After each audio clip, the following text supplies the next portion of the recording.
আজকে প্রচণ্ড শীত পড়েছে, যার কারণে আমরা আজকে পেশাব করতে বাড়াতে পারবো না, কারণ হয়তো বা পেশাব করতে বাড়ার কারণে আমি এই যে প্যাম্পাসটি কিনে নিয়ে এসেছি, এটা পরে আজকে ঘুম আসবো।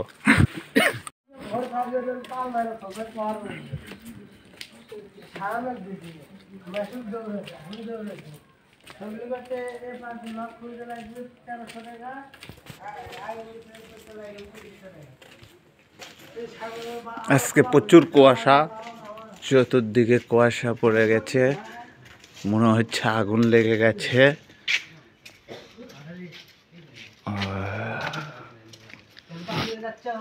হ্যাঁ,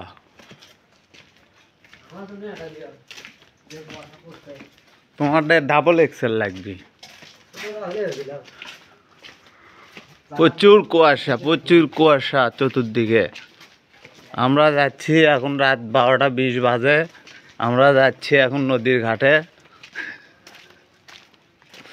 দেখুন প্রচুর কুয়াশা পড়েছে আজকে, এত গভীর রাতে আমরা নদীর ঘাটে যাচ্ছি, খুব খারাপ অবস্থা।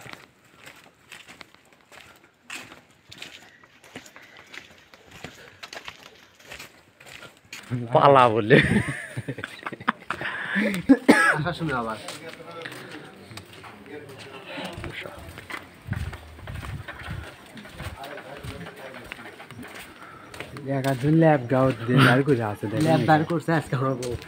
আমাদের বগুড়া শহরে আজকে প্রচন্ড শীত পড়েছে এবং কুয়াশা পড়েছে। আপনারা দেখুন চতুর্দিকে কুয়াশাতে ঢেকে গেছে, একেবারে ধুলায় অন্ধকার, এক হাঁটু পানি, ধুলায় অন্ধকার।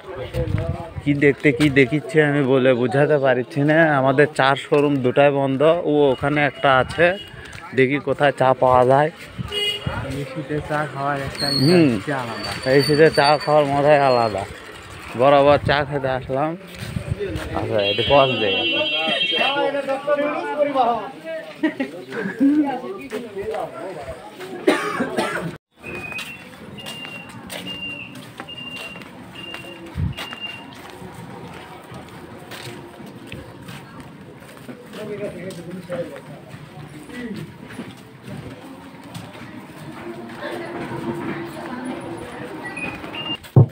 এটা আমাদের সামনের দিনের বাসা আছে, গভীর রাত্রে।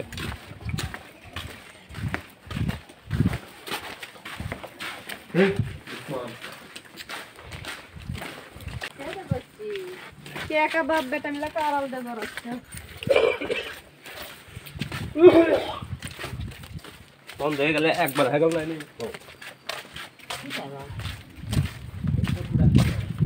এখন রাত বাজে 12টা।